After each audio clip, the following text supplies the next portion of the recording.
Arizona cannot find answers defensively, so Coach Kevin Sumlin made the decision to fire both defensive coordinator Marcel Yates and linebackers coach John Rushing. Sumlin says giving up 133 points in 3 weeks was the deciding factor to move forward now. It's my job is to give our team the best chance to win weekly, and our conversation yesterday was one about 133 points in 3 weeks.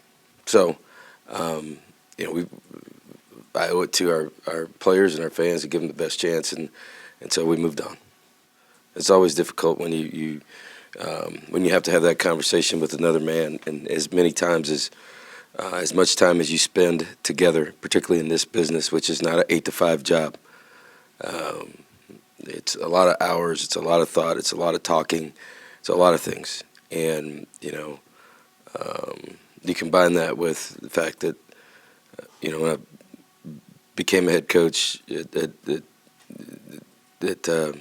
A&M, I hired him as a secondary coach, and we sat and talked about career paths.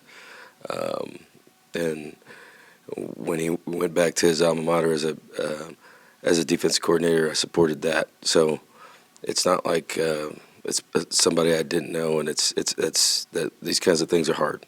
But that being said,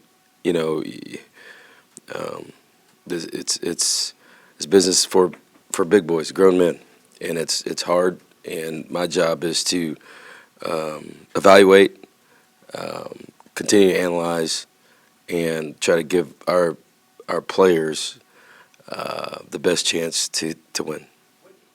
As I evaluate where we are, our players have not quit. Our players are playing hard, and I owe it to them to try to get the best situation I can give our players this week. And then does that mean wait till the end of the year? Does that mean it's a lot of things? It's like young guys playing, everything that's going on. Our fans, we want to win every game, and so those are tough decisions. But you know what? That's what I'm hearing. That's what I think. That's what our players expect. And I can't speak for the fans or anybody else, but I know that's what our players expect because we expect the same out of them. Arizona has given up the most points and the second most yards per game this season in the Pac-12. Kevin Sumlin says they are looking for a much-needed spark to move forward, and he believes interim coaches Chuck Cecil and Hank Hobson can provide that for the team right now.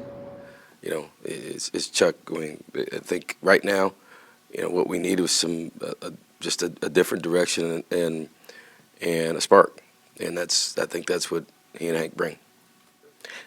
Listen, as a coach, you're always in an audition, so I don't understand what that question's about.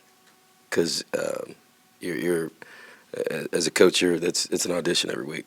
As we talked yesterday, the approach is about week to week in this season and what we can do. And as I said, I've been in that chair. And what can you do? Not the next 4 or 5 weeks with a bye week. What can you do this week, and then reassess where we are next week and during the bye week, and then move on. So it's an opportunity for him. It's an opportunity for Hank. It's an opportunity for our team, and that's why you make decisions like that. From a recruiting standpoint, Kevin Sumlin emphasized he is a big part of that process. He says he will continue to go about his routine, even with the recent changes to his coaching staff. We got a bye week next week. We've just finished that schedule, where I'm going to be and what I'm going to do. Listen, this is about us being better and winning games now. And all the things that you're talking about. I mean, how they take it, what's going on here. Listen, it's about giving us the best chance to win now, and eliminating some of the things that have didn't work.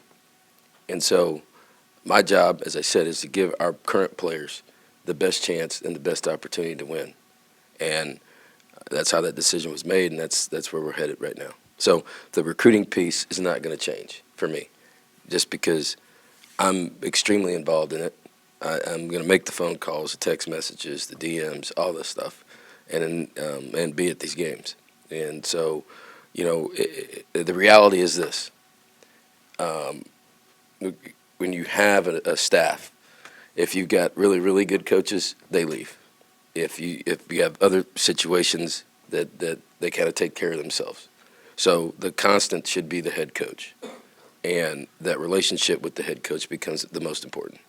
So now I'm joined by Matt Moreno, and obviously there has been a lot of changes in the last 24 hours for this Arizona football team. So how does this affect the team, particularly the players?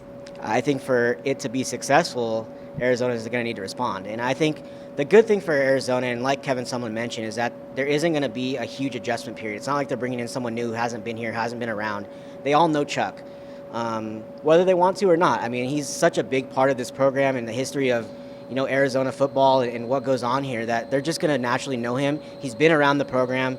He had certain limitations. He couldn't, be around as much as I think he would like, but they know him. I mean, the players, I think, respect him too, which I think is going to be a big part of what happens the rest of the season. And if it carries over and he continues to have this job and he's, Arizona's new defensive coordinator.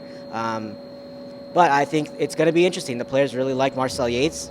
I think they really like John Rushing, and it's going to be very intriguing to see what happens, especially with someone like Hank Hobson, who's really stepping into his first full-time coaching role. It's on an interim basis, but he's going to have a lot more responsibility now. And he's been around the team, he's been around those linebackers, so he knows kind of what they need to do. But I think for Arizona, it's going to be important to really try and show, at least for Kevin Sumlin, that, hey, this was the right move. This team is going to get better. And for that group, it's going to come down to just playing better, having more intensity. I think that's what, if there's one thing we know Chuck Cecil will bring to the defense, it's going to be an intensity, which he played with and which he always has. And I think if you can start to see some of his fingerprints on this defense to close out the season, it's a good sign for him and keeping that job. But as Kevin Sumlin said, it's about right now. And for them, it starts this Saturday, and an opponent that they have a chance to beat and probably should beat. And we'll see what kind of changes happen. But I think for Arizona, if it looks more aggressive and looks more focused, that's a positive sign for this team. All right, so Arizona is heading into this Saturday's matchup with Oregon State with 2 new changes on the coaching staff. We'll see how that goes for the Wildcats. Stick with us as we bring you more updates and coverage throughout the week on Arizona football. For GOAZCATS.com, I'm Riley Holman alongside Matt Moreno. Thanks for tuning in.